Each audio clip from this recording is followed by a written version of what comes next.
बिस्मिल्लाहिर्रहमानिर्रहीम। अस्सलाम वालेकुम dear students, welcome to 8th computer class. मैं उम्मीद करती हूँ आप बिल्कुल खैरियत से होंगे।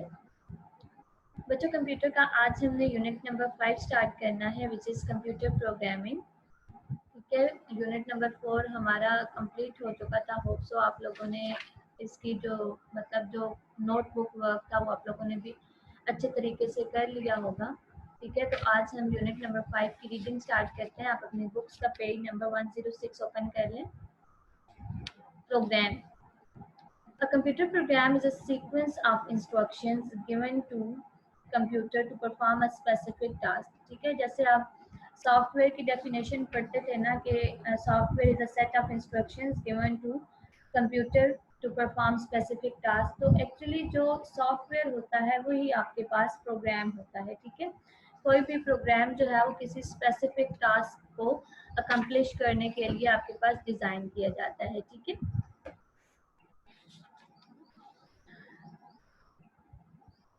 उससे पहले इंट्रोडक्शन टू प्रोग्रामिंग अगर देखें कि प्रोग्रामिंग क्या होती है, तो programming is a technique to develop programmes.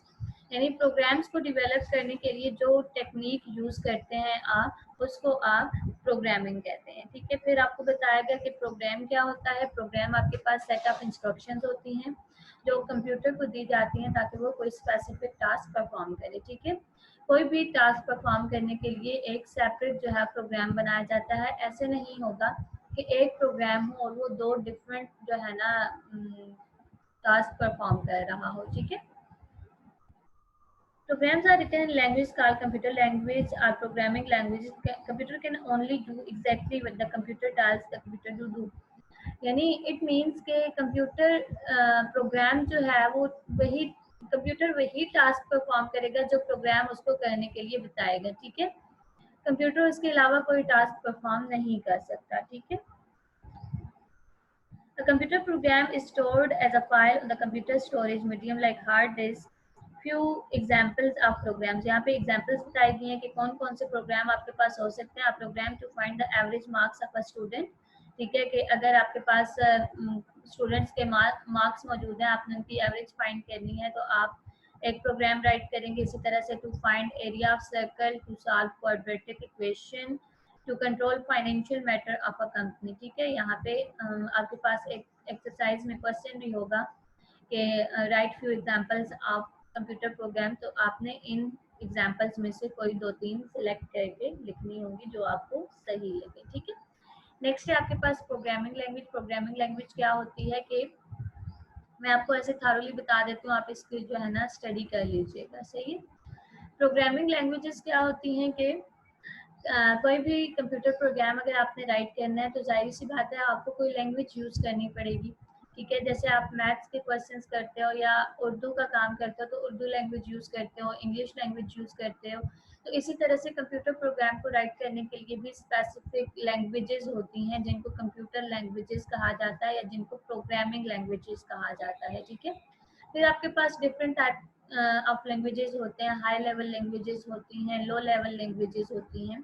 High level languages वो होती हैं जो ह्यूमन बीइंग्स इजीली अंडरस्टैंड कर सकते हैं, लेकिन कंप्यूटर के लिए इजीली अंडरस्टैंडेबल नहीं होता। ठीक है, लेकिन जो लो लेवल लैंग्वेजेस होती हैं वो कंप्यूटर के लिए इजीली अंडरस्टैंडेबल होती हैं, लेकिन ह्यूमन बीइंग के लिए वो डिफिकल्ट टू अंडरस्टैंड होती हैं। ठीक है, यहाँ पे आपके पास डिफरेंट एग्जांपल्स दी गई हैं प्रोग्रामिंग लैंग्वेजेस की। Fortran, COBOL, C, C plus plus, C hash, Java and BASIC. ठीक है, ये आपके पास प्रोग्रामिंग लैंग्वेजेस है।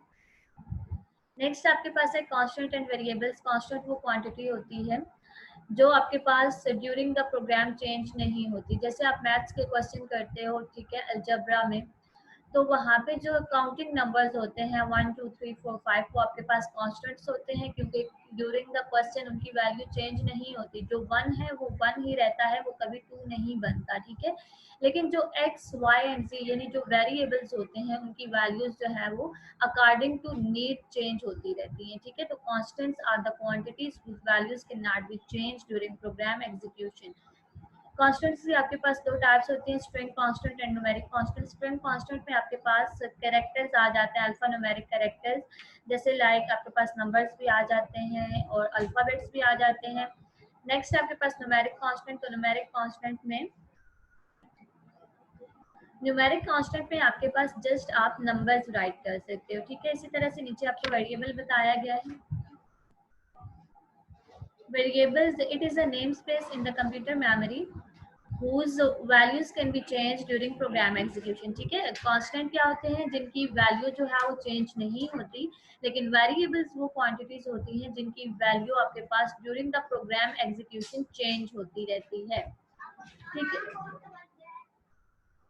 इसी तरह से जैसे आपके पास कांस्टेंट की दो टाइप्स थी, आपके पास वेरिएबल्स की भी दो टाइप्स होती है, numeric variables and string variables. Numeric variables में आप नंबर्स को स्टोर कर सकते हो और स्ट्रिंग वेरिएबल्स में आप अल्फा न्यूमेरिक कैरेक्टर्स यानी अल्फाबेट्स और नंबर्स दोनों को इंक्लूड करवा सकते हो, ठीक है। नेक्स्ट है आपके पास in programming language like BASIC certain rules are follows to declare define variable names, these are, यानी वेरिएबल्स के नेम लिखने के लिए या नेम असाइन करने के लिए आपके पास कुछ रूल्स होते हैं, ठीक है। और GW बेसिक आप इस यूनिट में रीड कर रहे हो, ठीक है, जो प्रोग्रामिंग लैंग्वेज है उसमें कौन कौन से रूल्स होते हैं कि alphabets and numbers can be used for variables, यानी वेरिएबल का अगर आपने नेम राइट करना है तो आप उसमें अल्फाबेट्स भी यूज कर सकते हैं और नंबर्स भी यूज कर सकते हैं, ठीक है।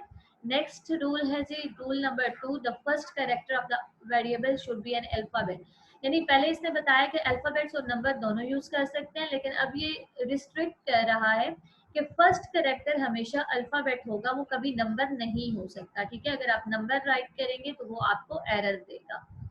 नेक्स्ट है no special symbol is allowed expect underscore, यानी आप वेरिएबल नेम में जस्ट अंडरस्कोर यूज कर सकते हैं, इसके अलावा कोई स्पेशल सिंबल जैसे हैश हो गया, प्लस, स्टैरिक, कोई भी आप यूज नहीं कर सकते, ठीक है। नेक्स्ट है underscore can not be used at first और लास्ट कैरेक्टर, और अंडरस्कोर की भी अब इसने रिस्ट्रिक्शन बता दी है कि आप उसको फर्स्ट और लास्ट पे यूज नहीं कर सकते, मिड में अगर आप कहीं पे भी यूज करना चाहें तो अंडरस्कोर आपको अलाउ है, ठीक है। नेक्स्ट आपके पास प्रोग्रामिंग लैंग्वेजेस के एरर्स बताए गए हैं, सिंटेक्स एंड लॉजिकल एरर्स। अब देखें जैसे आपके पास इंग्लिश ग्रामर होती है, इंग्लिश लैंग्वेज को राइट करने मतलब सेंटेंस राइट करना है तो उसके पास इसके लिए इंग्लिश ग्रामर होती है, ठीक है। इसी तरह से उर्दू ग्रामर होती है। तो कोई भी प्रोग्रामिंग लैंग्वेज है, ठीक है, तो उसके कुछ सर्टन रूल होते हैं जो हमें फॉलो करने पड़ते हैं, जैसे इंग्लिश में हमें वो ग्रामर फॉलो करनी पड़ती है, तो यहाँ पे भी कुछ रूल्स होते हैं जिनको हमें फॉलो करना पड़ता है, तो उन रूल्स को हम सिंटेक्स बोलते हैं, ठीक है। लेट्स सपोज अगर आप कोई प्रोग्राम राइट कर रहे हैं और आपने सिंटेक्स में मिस्टेक कर दी तो वहां पे आपका एरर आ जाएगा, सिंटेक्स एरर, ठीक है। In a program the occurrence of incorrect or unexpected result is called error। Error क्या होता है कि अगर आप कोई प्रोग्राम राइट करते हैं a+b का, अगर आपका वो आंसर गलत दे रहा है तो इट मीन्स के आपका प्रोग्राम एरर दे रहा है। एरर की दो टाइप्स होती हैं प्रोग्रामिंग लैंग्वेज के अंदर, syntax error and logical error. Syntax error को इसने क्या बताया, a syntax error occurs when the instructions written in a program do not allow the rules do not follow the rules of the programming language, यानी अगर आपका program programming language के rules को follow नहीं करता तो आपके पास सिंटेक्स एरर आएगा, ठीक है।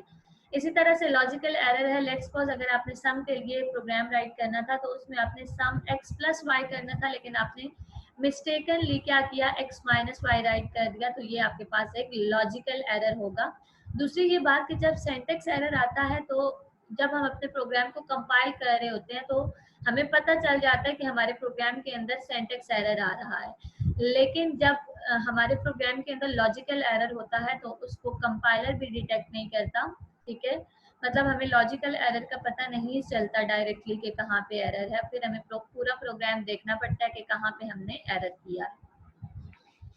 नेक्स्ट है आपके पास arithmetic expression, and expression is a combination of symbols and operators, ठीक है, to that represent values.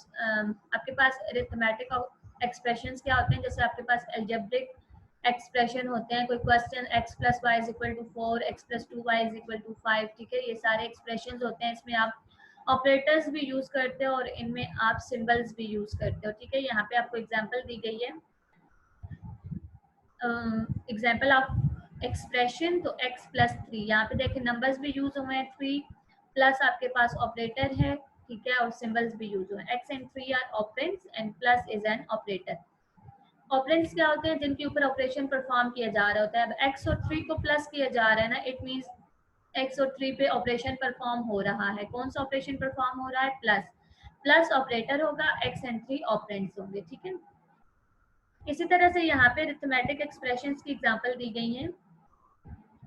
a+3 bracket steric. अब यहाँ पे वैसे तो मैथ्स में अगर हो तो हम डायरेक्टली मल्टीप्लाई यूज कर सकते हैं, लेकिन कंप्यूटर लैंग्वेज में आपके पास मल्टीप्लाई को आप स्टेरिक से शो करते हो, ठीक है। जहाँ कहीं भी आपके पास दो क्वांटिटीज मल्टीप्लाई होंगी वहां पे आपने स्टेरिक डालना होगा। जैसे यहाँ पे 2x + 3y है। अगर मैथ्स में होता तो सिंपली आप 2x + 3y लिख देते तो हमें पता होता कि 2x मल्टीप्लाई हो रहा है और 3 और y मल्टीप्लाई हो रहे हैं, लेकिन यहाँ पे हमने स्टेरिक साइन को मस्ट शो करना है। इसी तरह से आपके पास यहाँ पे कुछ एल्जेब्रिक एक्सप्रेशन बताए गए हैं। a = LB। LB मीन्स इनके दरमियान में मल्टीप्लाई है, तो अगर हमने इसको बेसिक एक्सप्रेशन में चेंज करना है तो L मल्टीप्लाई B करेंगे। इसी तरह से यहाँ पे देखें 2 जो है वो ब्रैकेट के साथ मल्टीप्लाई हो रहा है, ठीक है, तो हमने 2 स्टेरिक ब्रैकेट डालना होगा। जहां कहीं भी आपको मल्टीप्लाई नजर आएगा आपने वहां पे स्टेरिक डालना होगा। और यहाँ पे देखें ये r⁻3 है, तो यहाँ पे भी आप r एक्सपोनेंट 3 ही लिखेंगे। नेक्स्ट है आपके पास ऑपरेटर्स, मैथमेटिकल ऑपरेटर्स। आपके पास ऑपरेटर्स की 3 टाइप्स होते हैं, अरिथमेटिक ऑपरेटर्स, असाइनमेंट ऑपरेटर और रिलेशनल ऑपरेटर। अरिथमेटिक ऑपरेटर्स में तो आपके पास सिंपल क्या आता है? प्लस, माइनस, मल्टीप्लाई, डिवीजन और एक्सपोनेंट। एक्सपोनेंट आपके पास जो है ना पावर के लिए होता है, ठीक है। और मॉड क्या होता है कि जब आप जो है ना डिवीजन परफॉर्म करते हो तो नीचे रिमाइंडर आता है। मॉड्यूलस का काम होता है कि हमें रिमाइंडर दे, ठीक है। ये आप लोगों ने पढ़ लेने हैं। प्लस एडिशन परफॉर्म करेगा, subtraction, minus, multiplication, division, exponentiation and modulus, ठीक है। ये आपके पास अरिथमेटिक एक्सप्रेशंस होते हैं। यहाँ पे आपको एग्जांपल दे दी गई है। ये 7 जो है ना आपके पास सम के साथ इधर एग्जांपल दे दी गई है कि a + b + c करेगा, माइनस क्या करेगा कि सब्ट्रैक्ट करेगा दो वैल्यूज को, ठीक है। नेक्स्ट है आपके पास प्रेसिडेंस ऑफ अरिथमेटिक ऑपरेटर्स।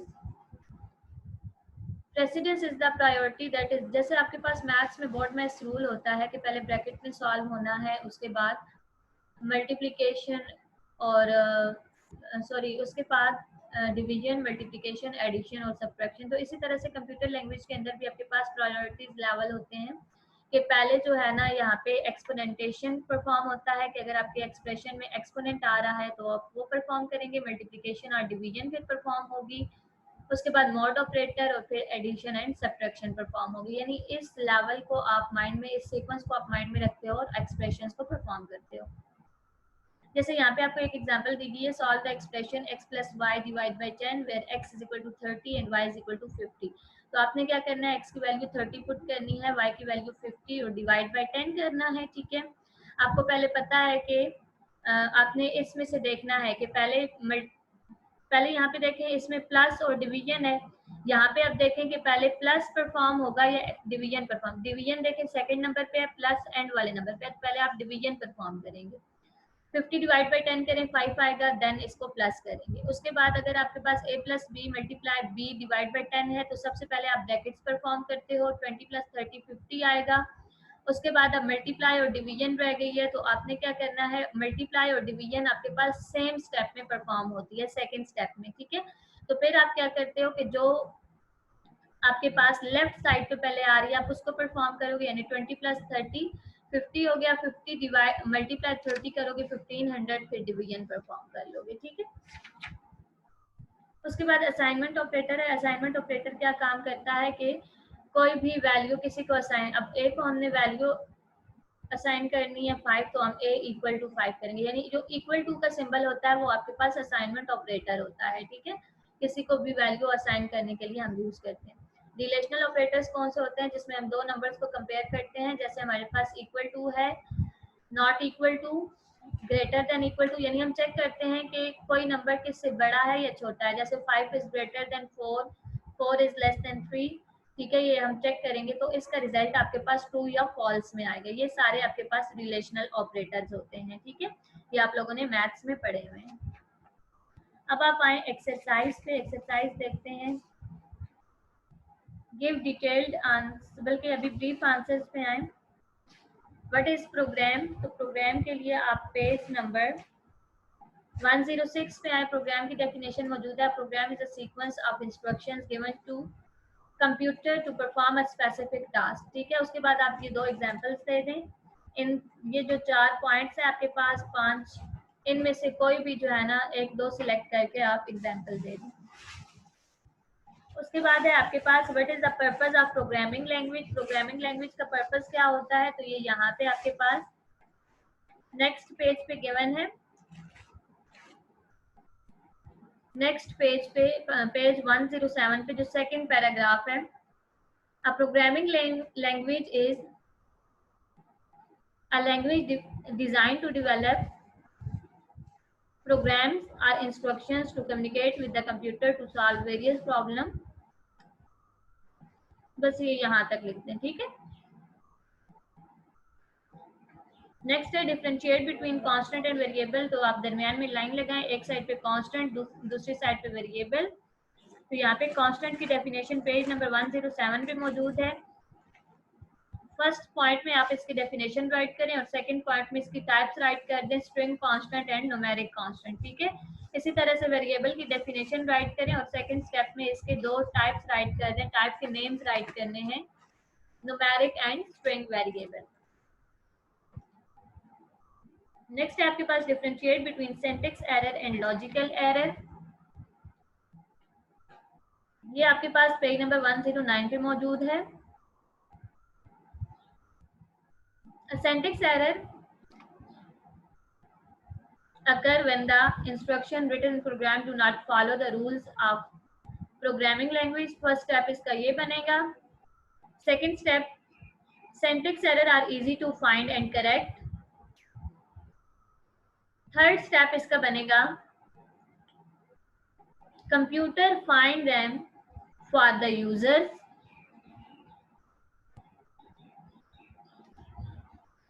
यानी फर्स्ट स्टेप जो आपका बनेगा वो इसकी डेफिनेशन होगी यहाँ तक। सेकेंड स्टेप आपके पास होगा syntax error are easy to find and correct. Third step आपका होगा computer find them for the users.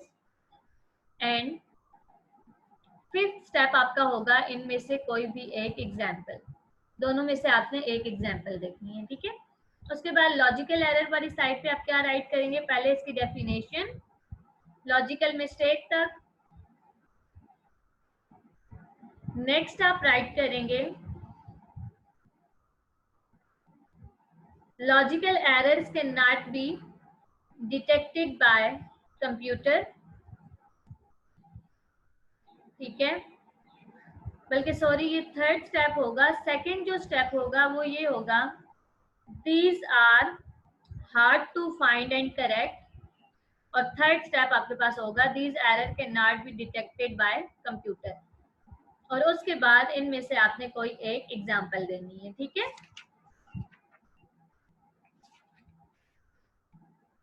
Next है आपके पास what are the rules for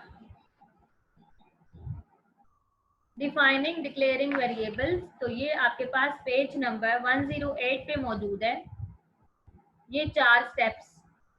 ठीक है, ये 4 स्टेप्स आप लोगों ने राइट करने होंगे।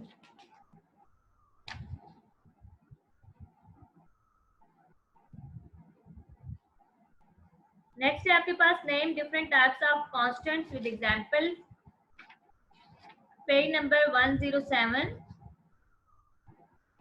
यहां से करें constants are classified as string constant and numeric constant। यहाँ से आप स्टार्ट करें, स्ट्रिंग कांस्टेंट की हेडिंग दें, उसके बाद ये इसका राइट करें, फिर न्यूमेरिक कांस्टेंट की हेडिंग दें और इसकी डिस्क्रिप्शन राइट करें। ठीक है,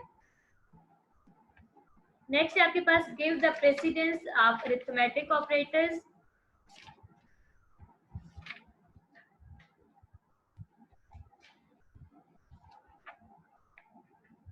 give the precedence of arithmetic operators. तो ये प्रेसिडेंस का ये आपने टेबल बनाना है, पेज नंबर 111 पे ये जो प्रेसिडेंस का टेबल बना हुआ है यहाँ तक ये आपने बनाना होगा। उसके बाद है give the purpose of modulus operator. तो ये पेज नंबर 110 पे है आपके पास। ये हेडिंग देंगे, मॉड की फुल नेम राइट करेंगे और ये इसका पर्पज है। Give the reminder after division, उसके बाद ये आपने इसकी एग्जांपल राइट करनी है। ठीक है, ठीक है बच्चों, यहाँ पे जो है ना हमारी जितनी हमने रीडिंग की है वो क्वेश्चन कंप्लीट हो चुके हैं। लॉन्ग क्वेश्चंस को हम नेक्स्ट लेक्चर में देखेंगे।